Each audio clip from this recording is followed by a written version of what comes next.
The friendly Viking, how Viking gift society worked. It's a myth that Norwegian society in Viking times was a kin society, focusing on family. Friendship was actually the most important social bond. Friendship, or Vinata, ensured the Jarl's support and the peasants' protection. The Vikings also categorized their friendships, and we know about 30 different types or descriptions of friends. For example, Alta, old, meaning old friend, Aluvar, dear, meaning dear friend, and so on. The prefix tells the different aspects of the friendship and gives it importance.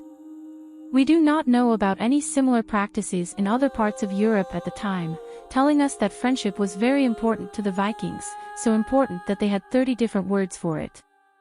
Þetta Vikingasaga með Magnús. Gjafir og veislur.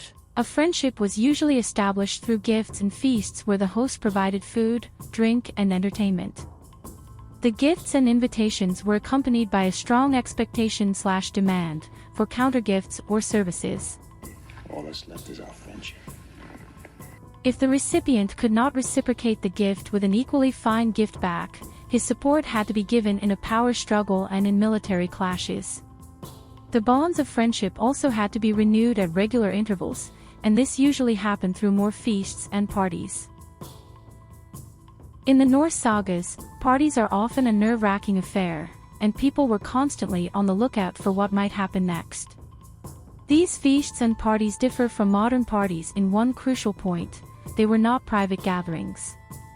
Parties and feasts was the foremost political arena in the world of the Vikings, and an effective way to offend someone was to not invite them to the party.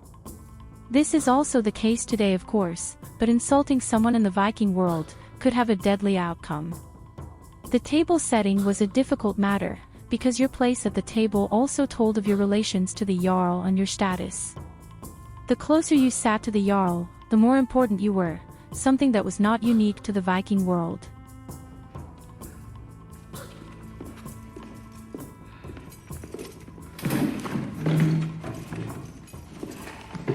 After the Norwegian king, Magnus the Good, took Kalv Arneson back, his father's killer, and forgave him, Kalv came to the party and sat down next to the king. Shortly afterwards, Einar Tambarskjölv, the king's foremost advisor, arrived. He wanted his usual place, which was next to the king. When Kalv refused to move, Einar sat down on his lap and sang. First, the old oxen will be put in a stall, and then, the calf. The saga ends laconic.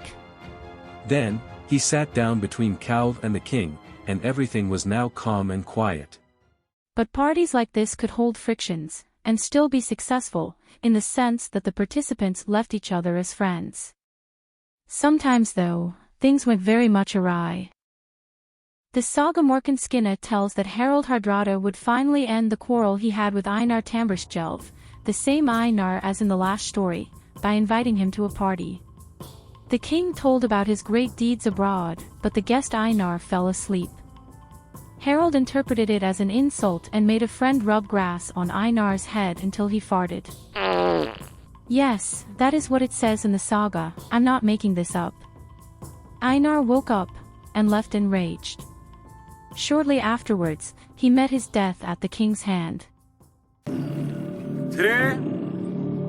2, 1. Kjør halvgang!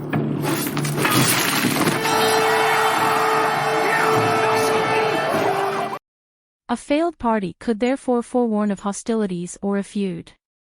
But were the parties really as bad as the sagas render? Some of it is probably exaggerated, and the sagas tell more about the dramatic parties and feasts than it does about the normal ones. The descriptions of the sagas should nevertheless not be dismissed as untrue. First, Scandinavian parties and feasts were probably more dramatic than parties elsewhere in Europe. Similar descriptions of dramatic parties like that can hardly be found in any European sources. Or it could also be that the Vikings were the only ones that found it worthwhile to tell about the failed parties. That's how it's in Scandinavia today. We love to talk about who did what, and who made what scandal at the last party or family dinner we attended. But with this system, friendship and loyalty came at a price. Neither the jarls or the kings benefited financially from their friends, but without the support of the lower classes, they were powerless. If the ruler had begun to impose financial burdens on his friends, they would have ended their friendship. Therefore, the elite had large expenses for parties and gifts. The need for income was one of the reasons why so many kings, jarls, and noblemen went out in the world to plunder. Most friendships apparently lasted a long time.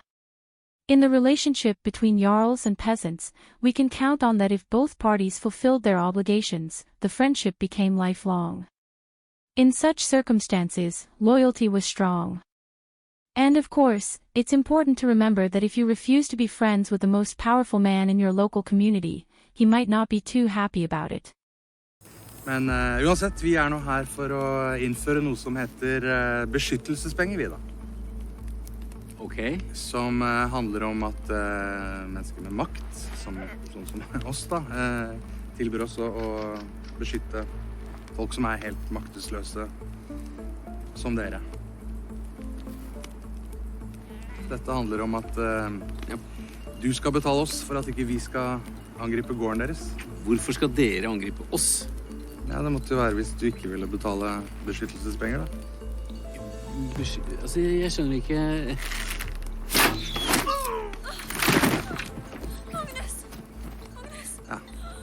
Ja, det konseptet. Ja. Ta en titt og se hva vi finner, vi. Ja.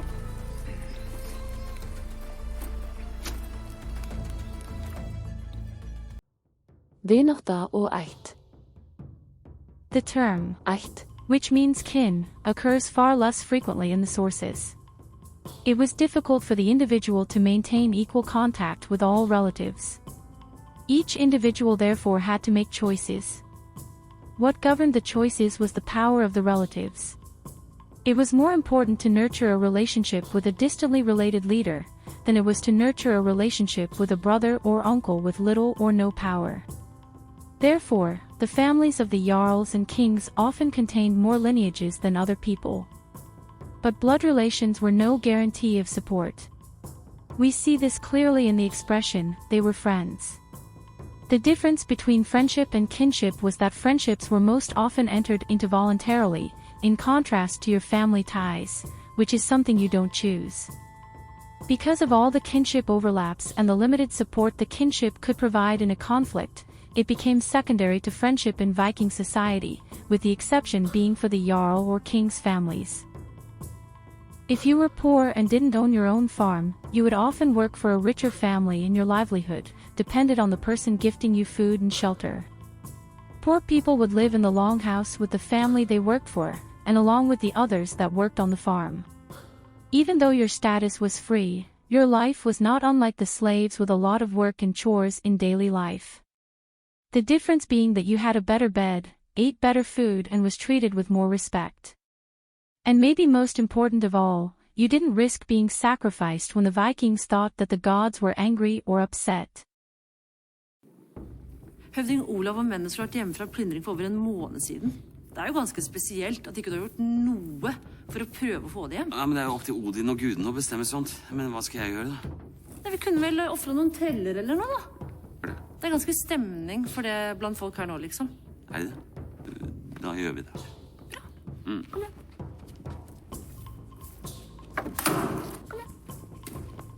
Odin, ta imot vårt andre offer.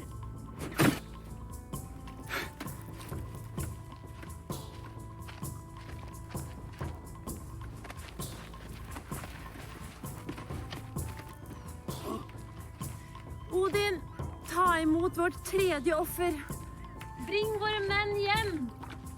Vent, litt øyeblikk bare. Ja. Ikke for å være kuken i kalaset her, men dere 100% sikre på at jeg må offres? Jeg føler meg rimelig trygg på det, ja. Altså, offring jo ingen eksakt vitenskap, men ja, jeg tror bare kjører på, ja. Ja, ok. Ja. Nei, jeg bare tenkte at altså, dere har jo offret 2 treller allerede.